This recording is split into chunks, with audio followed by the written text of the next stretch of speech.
You know your smart, funny friends who always seem to have the best celebrity gossip? I'm talking about the ones who always know what you should be watching or reading or listening to. Well, what if you could pick their brains every week? Pop Chat is a brand new podcast that does exactly that and feels like spending time with your best friends. So join me, Alameen Abdul-Mahmoud, and a panel of the smartest culture critics that I know as we dissect the discourse, but also have a great time doing it. This is a CBC podcast.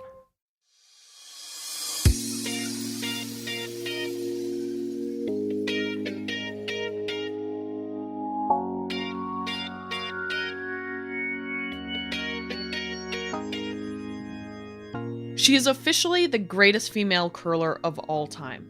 So Jennifer Jones shouldn't really require much more introduction than that. But let me add a couple of notes about the Manitoba Skip.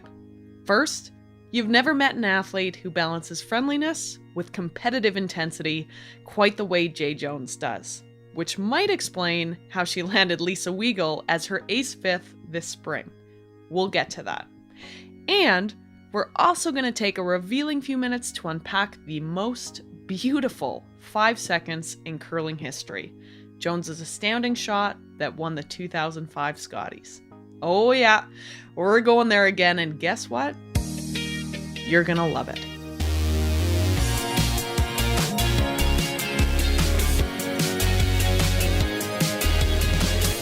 It's Player's Own Voice. I'm Anastasia Busis. Jay Jones, thank you so much for taking the time to chat. Oh, it's so great to be here, and it's always great to talk to you. Are you busy right now, or what's keeping your time filled up? It's actually a little crazy. A friend of mine was saying, you think you're going to have all this time because we're at home, but I actually feel busier than ever just because we have both kids home all day and homeschooling and trying to keep them entertained, and and then trying to work out and stay in shape and do all the things that we normally did, but also having your kids around. How is it having two kids and having to homeschool? It definitely has its moments, I will say that. It's been great to be home with them for a long period of time. It's not something that we're used to be honest. Even in the summer months, we're packing a suitcase. And my one daughter said to me the other day, Mom, we haven't packed a suitcase in a really long time, because she's used to it as well. So it's a little bit of a different family dynamic for us for sure, but we're trying to look at the positive. But Isabella is in grade 2, and she's in grade 2 French immersion. And it's been a while since I had to dust off my French. So it's been a little bit of a learning curve for sure, but she's a kid who wants to learn. So she wants to do her schoolwork and she wants to do well at it. But we also have a little 3-year-old Skyla at home who wants to do everything her big sister does. So it's just a little bit challenging trying to balance both of them and keeping them both entertained all day. And I can't even believe how many snacks they want a day. So I feel like I'm either homeschooling, entertaining, preparing snacks, doing dishes, trying to get a workout in, going outside, and before I know it, it's bedtime. How much is your grocery bill looking like a week? That's actually funny you say that, because Brent has been doing most of the grocery shopping. I think he would rather do that than do the homeschooling. So I stay at home and teach the kids, and he goes off. And he was saying, I can't believe how much we're spending on groceries. It's crazy. Maybe it's because we're home more, and we're used to being on the road, so we kind of buy little bits of groceries at a time. And now we need that Costco membership. We don't have one, but we're buying them in bulk. We're going through food like I've never seen, and our kids are young. So it's crazy actually. It's probably doubled what we would normally spend on groceries. But you're saving money though. We're not going out. We're not buying a bottle of wine with dinner. So I feel like I'm saving like $10,000 a week. But maybe that's just a reflection of the lifestyle I live in downtown Toronto. No, it is really nice to see your face though. Do you remember when we met in Sochi? I do remember when we met. I was just in awe of being at the Olympics, to be honest. I had dreamed of being in the Olympics for what felt like for so many years. And it's in curling, it's hard in the sense that only one team gets to go. So, and you never know if you're going to be that team. And so when we arrived in Sochi, I'll never forget being in the dining hall and being in the athletes, just in the village, and even in our residence, and all of these people, these Olympians came in, and we were a part of that family. it was like this out of body experience that I couldn't believe that I was actually a part of it.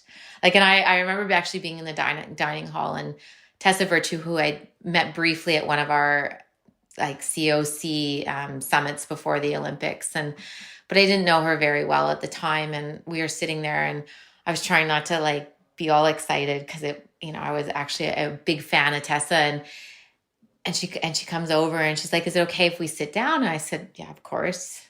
Have a seat." and then afterwards we were talking about it, and we became friends, and I said, I saw you and I couldn't believe. I was like, "Oh my, it's Tessa Virtue." And she was, I was saying was, "Oh, it's Jennifer Jones." So it was just it's just crazy to me that you become part of this one team where there's this mutual respect and admiration, and same goes for you. Like, and it's a friendship that will always be there because you share some of the most vulnerable moments, most exciting moments of your life with people that become part of your family. And so, yeah, no, I'll never forget it. Very long-winded answer, but no, I'll never forget it. No, that's quite a bit more eloquent than I was going to say. I remember exactly when I first laid eyes on you, which makes me sound like I'm in love with you. I apologize. But we were in the athlete village, in our athlete lounge in the COC, Team Canada condo.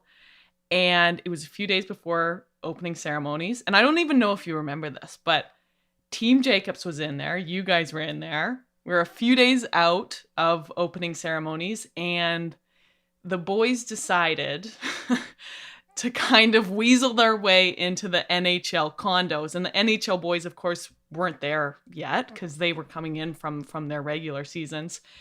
And they took some of their beer in those condos. And I felt like a kid that was trying... Well, I didn't have a sip of alcohol, but I was like, "Oh my God, I can't believe that this is happening a few days out before the opening ceremonies." We weren't a part of we weren't a part of, but I did. No, we were just flies on the wall. But I was like, wow, this is an Olympic story for the books.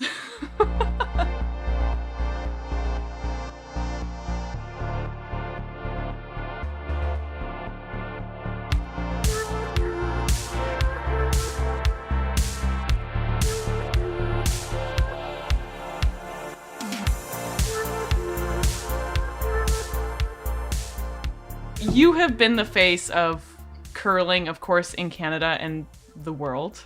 I think you were just voted the greatest female curler of all time by TSN. Big props. It's crazy to say. It is actually. I remember very vividly when it happened, and I'm not one to look at accolades and awards, and I try to be in the moment and think that those are things you reflect back on after. But when that happened, that was probably one of the most emotional moments of my career because it was voted on by peers and by people that, I obviously respect. And it was the last event that my dad was at, and he watched that and he saw that. And I remember coming back to where they were staying, and he said to me, "You're pretty good at curling, hey?" I said, "No, not bad, Dad." And that's one of the last memories that I have with my dad. And so I'll always remember that day for the rest of my life. For me, it's always been about playing and the enjoyment of playing. And yeah, standing on top of the podium at the Olympics was emotional. But for me, it's always been just about being in the moment. But for that, I was truly humbled. And I started curling because I loved to play. It was an outlet for me. And then all of a sudden to be recognized as one of the greatest of all time, it's crazy. It's mind-boggling to me. What do you do with that recognition? I think for now, it was so humbling to me, and it was just, I truly never set out to set records or for all of the accomplishments. I started curling because I was a really shy kid. And curling was a place where I actually felt comfortable. And for me, at that time in my life, I was scared to make eye contact with anybody. And so sports is what really saved me and helped me gain confidence. And now we play in front of a million people on TV. It's crazy to me how my life has evolved. So when I started playing, curling was a place I loved the smell of the ice. I loved the feeling I had when I was out there. I felt like I was safe and that I was at home. And that's why I played. So then all of a sudden to be recognized as one of the greatest of all time in the sport that gave me so much and the sport that I love is just, it's hard for me to kind of reconcile, to be honest. And I don't think I truly ever will. But what's really cool to me is that my kids understand it, especially Isabella, who was, I guess she would have been 6 at the time. And she heard it and she's like, Mom, like, are you like the best, like ever, like out of everybody? I said, well, that's what they voted. And she's like, I want to be the best at something one day, Mom. So I see how we can be role models and mentors for like our kids. And if in some small way that helps her achieve one of her dreams, then it's almost like another dream come true for me. So I think for now you just live in the moment and just think, and I'm truly humbled by it. But I think later in life, when I reflect back on what curling's brought to me, that is going to be one day and one moment and one achievement that will forever stand out. Do you think that people know the real Jennifer Jones? I mean, there's this weird thing with curling, right? Like you're on TV every weekend and we can hear every word that you say and every expression. It's very voyeuristic. Do people really know who you are? I think more recently, I'm letting people know who I am. I believe that when I first started playing, and all of a sudden you know the media is there and you're on TV, and the shy person in me just was very guarded. Like I was not short but shy, so it came across as being like I just didn't let a lot of people into my little inner world, I guess you could say, and not because I didn't want them to be, but just because it was more comfortable for me, I think. And it was just a matter of trusting and and then I also believe that we're different people on the ice than perhaps maybe we are off the ice. And I think a lot of competitors would say that, like when you're competing and you're focused and you're just so in the moment, you may not see that I'm actually not a really competitive person. Like if we play board games, I could care less if I win. Like I am not competitive at anything other than curling. I don't like if I'm that's a bold statement, but I'm pretty sure that's fairly accurate. Like I maybe in school, I always wanted to do well in school too. Like I was pretty driven and wanted to be successful. But on the curling ice, I think people see me as being, you know, a little bit like really focused and fierce in a way and determined. And, but that's a quality that I believe that I grew to have as a leader on the team and trying to just instill confidence in your teammates and in myself. And, but since I've had my kids, to be honest, I think you just become more accepting of who you are, or I did for sure. And I'm in a really good place, and I feel very confident that I'm a good mom to my kids and that I've set a good example for them. And so I'm more authentic, I think, with the media and more willing to kind of break down some of those doors and let people in, because at the end of the day, I'm surrounded by people who love me. So it's easier to be vulnerable. You've been on corporate counsel. How did that help with negotiating Lisa Weigel? I mean, we got to go there. Massive news in the curling world. What is she going to bring to your team? What isn't she going to bring to the team? Like it was interesting because our team had actually been talking, and I had said this. So we had been talking at the end of the season, just about what we wanted to do, and if we were thought perhaps maybe having a 5-man team, so that if there was injury or for some reasons, you know, like just balancing everything, we would have the ability to rotate between players, or and then heading into the Olympics. One of the weird things about curling is all of a sudden, like if you do win the Olympic trials, you're picking up somebody that you may have never played with in your entire life. And then all of a sudden you're going to the biggest event of your life with them. So we had been talking about just throwing some ideas around, and then all of a sudden Lisa became available. It was like the clouds parted and the sun came out, and like it was this moment. And so I've always known Lisa as a competitor. Like I didn't know her very well, but I've always had a ton of admiration for her as a competitor and from what I knew of her as a person. And I had one conversation with her, and she's outstanding. Like she is just salt of the earth, great human being, super smart, very intuitive about curling, great work ethic, great teammate. So I can't really say enough good things about her, and it's only been a few weeks, and we've never been on the ice together. But I'm very, very thrilled and honored that she's going to be a part of our team, and hopefully over the next 18 months, we'll see what we can do. What is happening with the role of the fifth, though? I'm hoping that it's gonna evolve. And like you look at the women's game, there's a couple of teams this year where some of the players had babies, but you're still trying to earn points in the quad in order to qualify, and you're always just throwing in spares, and some spares worked out well for some teams, and sometimes it doesn't work out very well. So it's just kind of the dynamic of a 4-year cycle, and it's hard. Our season lasts from basically August until May. So there's really not very much downtime in order to get injuries fixed. And I mean, if people wanted to have kids, it's very challenging to time that. So I think you're going to see in the demands of curling, we play more and more games, and it's becoming a lot more physically demanding on our shoulders, on other parts of our body with sweeping. So I think you're going to see more and more teams try to have like a 5-man team where you rotate players and try to save some body parts and some injuries, and make sure that you're healthy going into your biggest events. Curling is, of course, professional. It's a professional sport, but it's still a very small community. Is it going to be awkward at all when you bump into Team Homan? I don't think so. I mean, we're still very amateur. Like we're an amateur sport, and we all get along well. Like we see each other week in, week out. And so I don't think it's going to be awkward. And I think Lisa will be fine. And I think they're fine with everything. So that's what I hope for them. Like I haven't really, actually really even asked Lisa too much, but I think they're very good friends of hers. And so I think that'll kind of hopefully overtake anything else, and that friendship will last forever. I still think she'll want to beat them when we play them now that she's on Team Jones. So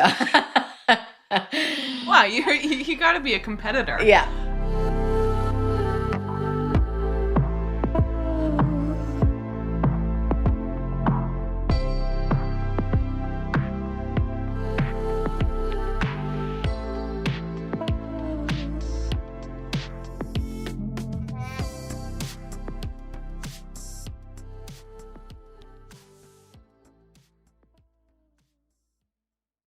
You know your smart, funny friends who always seem to have the best celebrity gossip? I'm talking about the ones who always know what you should be watching or reading or listening to. Well, what if you could pick their brains every week? Pop Chat is a brand new podcast that does exactly that and feels like spending time with your best friends. So join me, Alameen Abdul-Mahmoud, and a panel of the smartest culture critics that I know as we dissect the discourse, but also have a great time doing it.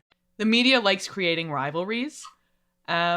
Who has been your greatest, rival that has pushed you throughout your career?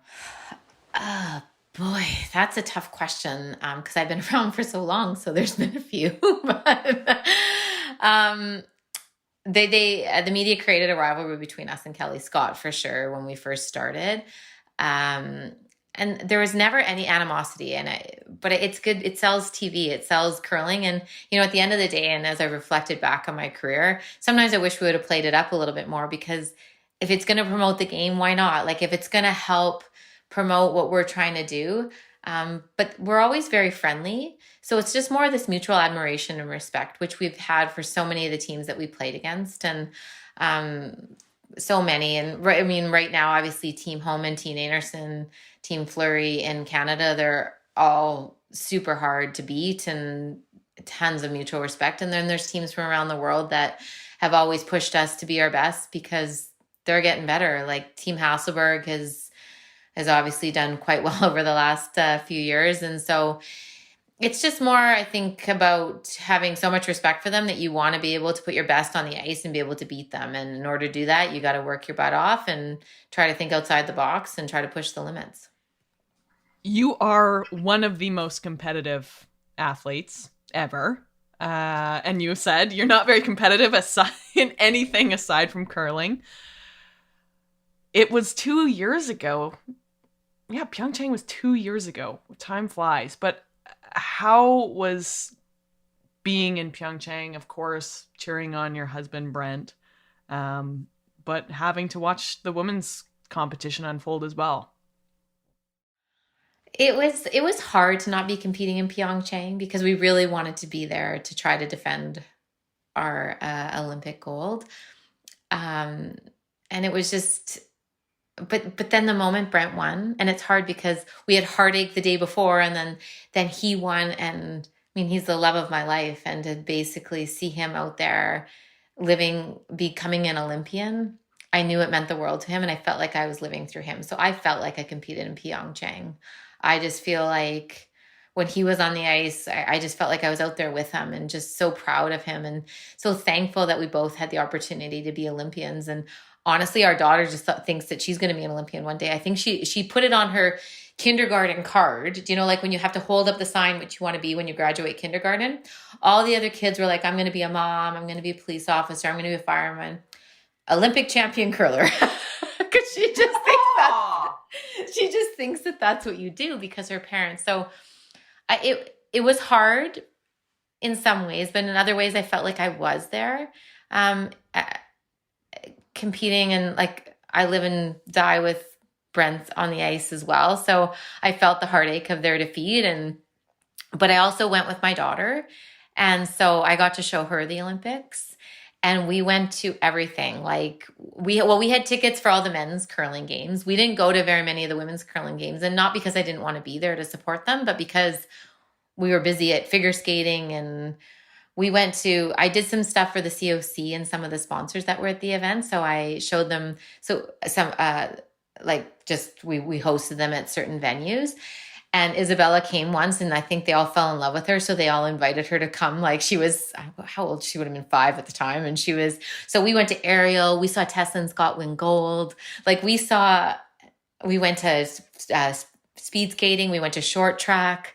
So it was like living the Olympic experience and showing my daughter why I'm so in love with the Olympics and why I believe that it teaches us so many great things, whether you win and stand on top of that Olympic podium or not, just the athleticism, just the determination, the joy of being out there as Olympians. Like what a lesson to teach and show her firsthand.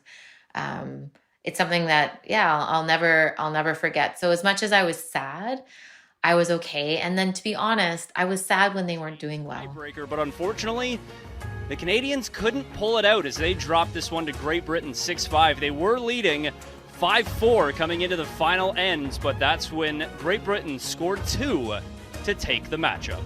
It is the first time Canada will not win an Olympic medal in women's curling. I felt bad for them. Like I could see it in their eyes, the heartbreak of it all. And it was hard to see people that I respect so much going through such a hard time and such a big moment. And I knew how big the Olympics were to us and how devastating it would be to go there and not perform the way you wanted to. Did you reach out? I saw them at Canada House, actually. So I was fortunate enough that we were able to go to Canada House, and I talked to them. There's nothing you can say. No, but I just said, at the end of the day, like, just make sure you go out there and you look back and you have some good memories to look back on because it's the Olympics. And so I think we talked a little bit more. I saw them a little bit more after the curling was over, just kind of watching some other events. But yeah, it was so long-worded answer. It was hard to not be playing, but I was so thankful for the opportunity to go with my husband. Like, we feel pretty privileged that both of us got to live our dream, and we have our Olympic brooms that are going to hang on our sport wall, and and our kids can look at those and talk about it one day. The Olympics is like Disneyland for adults.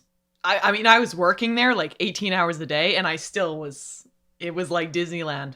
Even as a 30-year-old, I was just so happy to be there. It was, but it was interesting to be there as a fan and not is the logistics of getting around. Like, it was so hard to get around from where. Oh, we are like so spoiled. When you're an athlete at the games, you are just walking on a runway at all times. But once you're not an athlete, it can be a logistical nightmare. Yeah, well, and I went with a 5-year-old. So, and it was about an hour walk. So we couldn't really walk, or I was putting her on my shoulders, which would have been a good workout at the time, but I was like not at the Olympics, so we weren't working out. No, and it was no one, like, I think that's Jennifer Jones with her 5-year-old. Like, did no one save you? We got this, well, once I started working with some of the COC for that, they were very, very accommodating, and that was amazing. But the one, I don't even remember that windstorm, and it was during that holiday, so there was no taxis running, and there was really no public transportation where we were to get from our accommodations to the venue. So you had to take a taxi. Well, there was no taxis, and we waited an hour and 20 minutes for a taxi, and there was no taxi. And then all the debris started falling. So anyway, this Korean man saw us on the side of the road, and he pulled over. Or no, he was walking, and he said, "Come with me," but he didn't speak English. So, and did you go with him? Because I think we're told not to do that, Jen. We were, but I was with my child for fear of a tornado, so I didn't know what to do when I was alone. So I followed him, and then he's like, "Come," and he's trying to say, "Get in his car." And I didn't know what to do, and I had the card of where we were staying, the accommodation, and he's like basically nodding his head. So I took a picture of his license plate, and I messaged Brent and say, "FYI, we're getting in this car if you don't hear from me."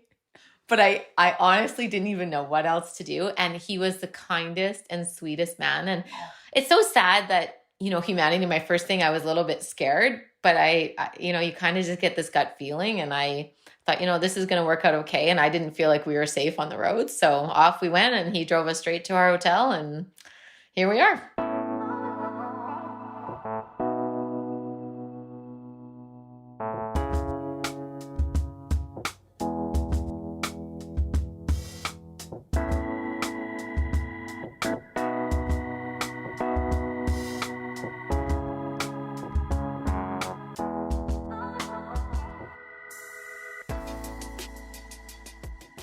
I chatted to my father, to Devin Haru, and to Mike Harris. And I said, I got Jay Jones coming on. What should we chat about?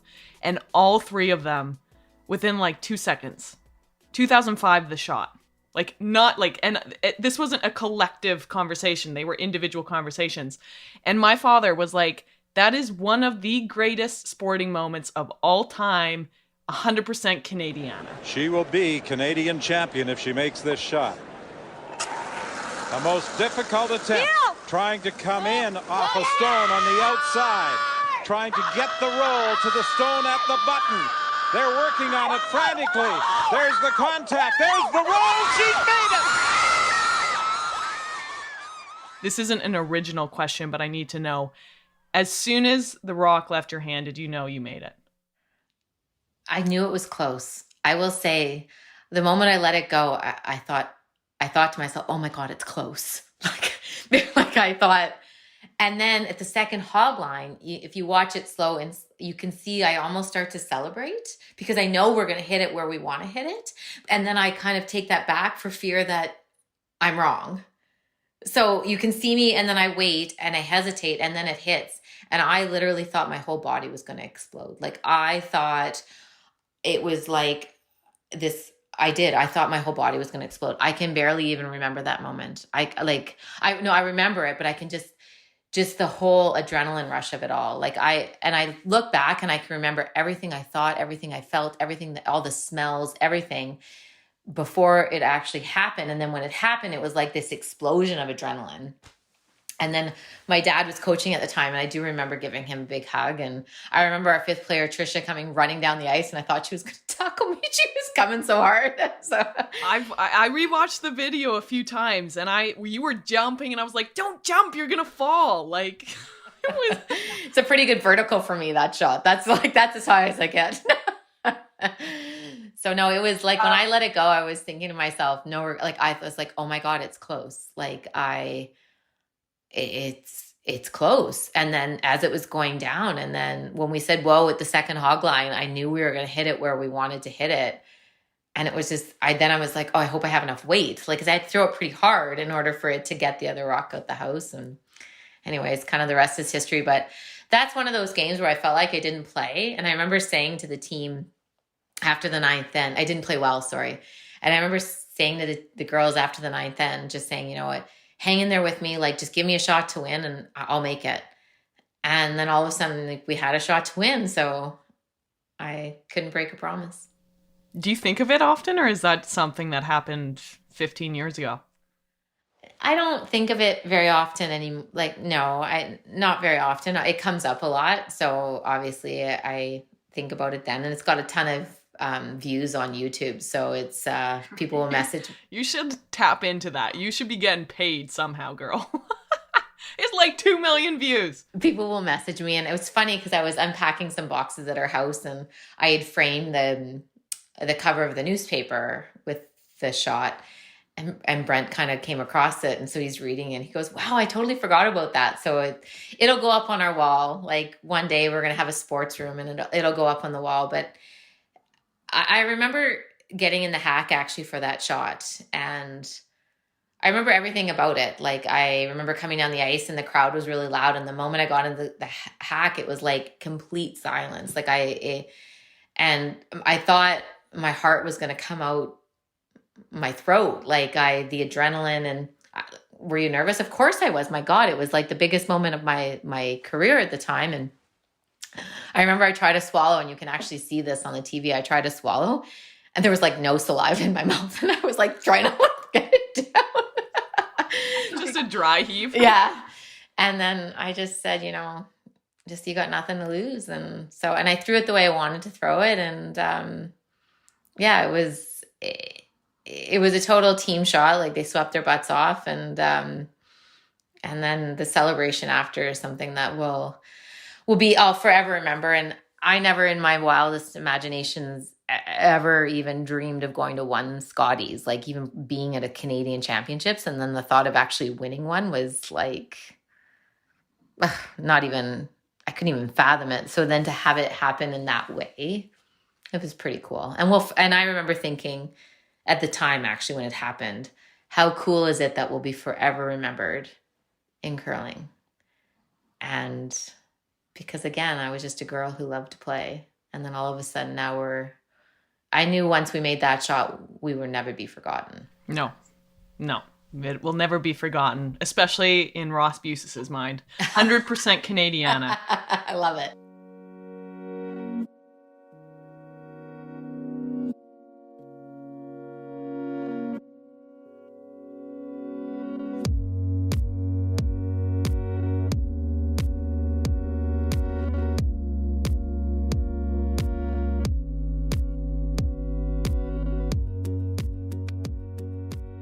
I see you on the ice, and I'm like, Jen Jones, I'm never going to bet against her. When do you feel vulnerable or insecure? I don't often feel insecure on the curling ice because it's my happy place. And I think that that's always been one of probably my strengths, is that I don't play for the victory of it all. I truly love to be out there. And I know it sounds cliche and what everybody says, but it's like going to a spa for me. It's the most relaxing place in the world. It's like home. And it's like going into your mom's kitchen and smelling a homemade apple pie. Like, it smells like my childhood. And I was raised at a curling club. My dad was volunteer of the year at our curling club every single year. And we spent more time at the curling club than anywhere I can remember. We met Santa there. We everything was at the curling club. And so when I'm on the curling ice, I truly do feel at home and safe. And so I don't really feel vulnerable out there. Like, do I feel vulnerable off the ice? Yeah, of course. And there's times when you're down in a game, you're feeling like, okay, definitely we're, in trouble here. But I feel very content when I'm on the curling ice. And that's going to be the hardest part for me when I retire.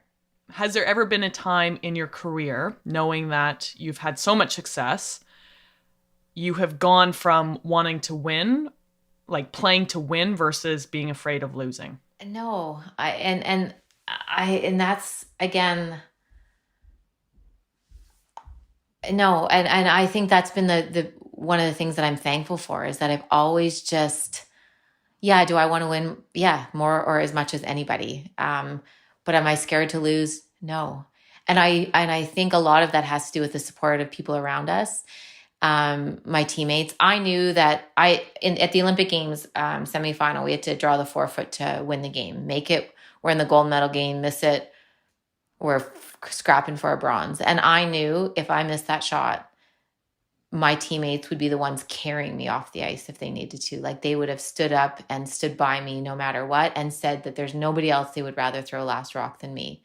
So to have that kind of, and I've always had kind of those sorts of teammates surrounding me. So I've always felt secure enough that I wasn't scared to lose. I don't want to let people down. I didn't want to let Canada down, but I can always guarantee without question that we're going to leave it all on the ice. And as long as we do that, then I have no regrets. And if that's not good enough for some people, I can't control that, but I can control that I'm going to try my best, that I'm never going to give up until it's over, and that I'm going to leave it all on the ice. And that to me is okay with me. I'm satisfied with that. And so I want to win, but life will go on and I'll be okay. And I'm not scared of the consequences of losing. Has that perspective changed throughout your career? No. That's the one thing. You are wise, girl, because like that is not a typical answer, I would say. No, I know. And I think, you know, Cal Botterill, right? Do you know Cal? Yeah. So he's our sports psych, and he's always kind of taught us that you have to really want it, but it's not going to define you. And that really stuck with me. And I know it's not a normal answer. So like I do think that, you know, as you reach kind of, as you get to the end of your career, you wonder sometimes, and I'll admit, was that the last kind of big moment you're going to have?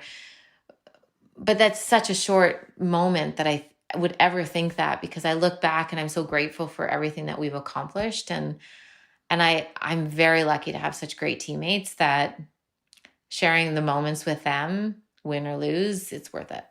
Cal Botterill, of course, the father of Jen Botterill, one of the greatest hockey players of all time to come out of this country. Has having kids changed your perspective, though, at all?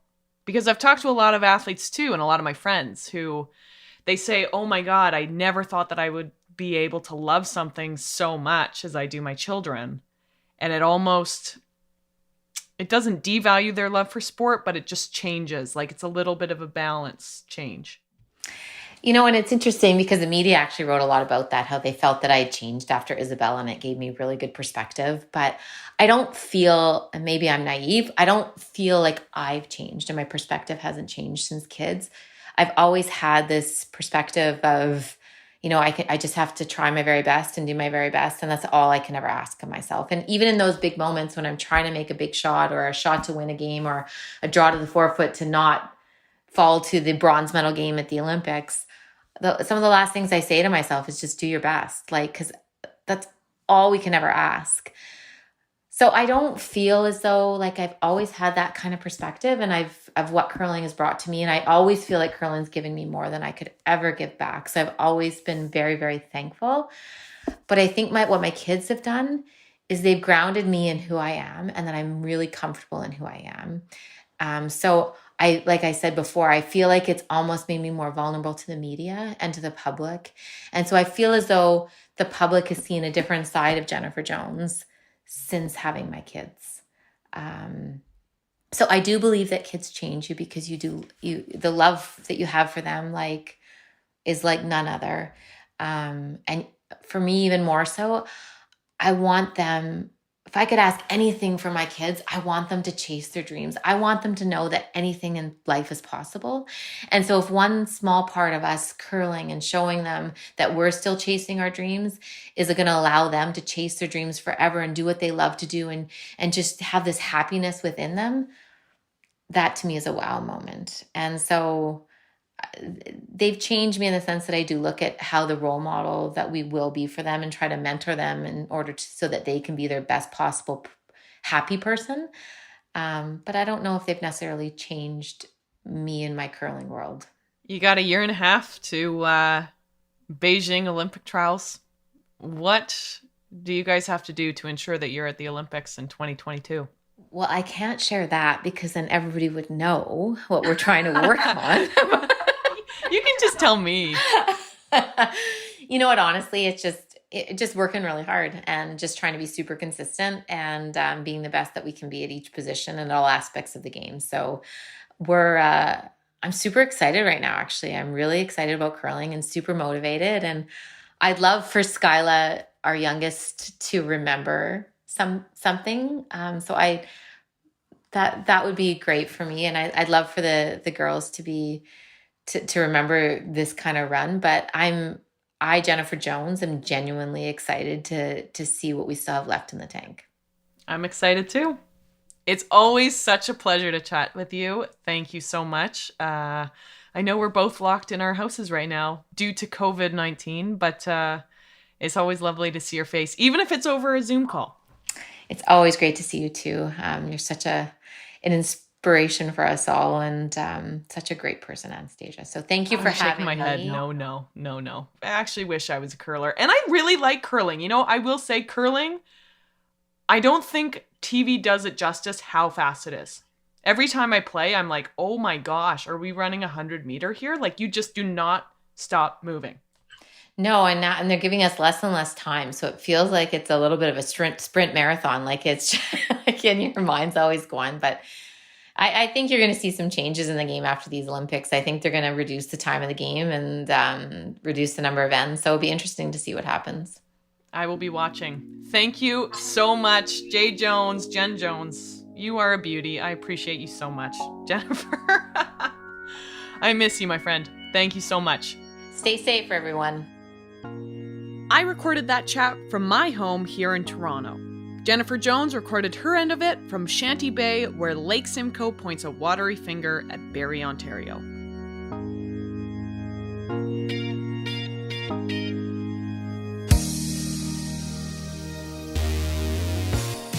Here at Players Own Voice, we are staying 2 meters apart, washing our hands, and doing our level best for ourselves and everyone we love. This is a CBC Sports production. Social media goes to #PlayersOwnVoice. My handle is Anastasia. If you like this podcast, please, guys, give us 5 stars. It helps us out so much. David Giddens is our producer. Gray McDonald is our editor. Thanks for listening. Peace.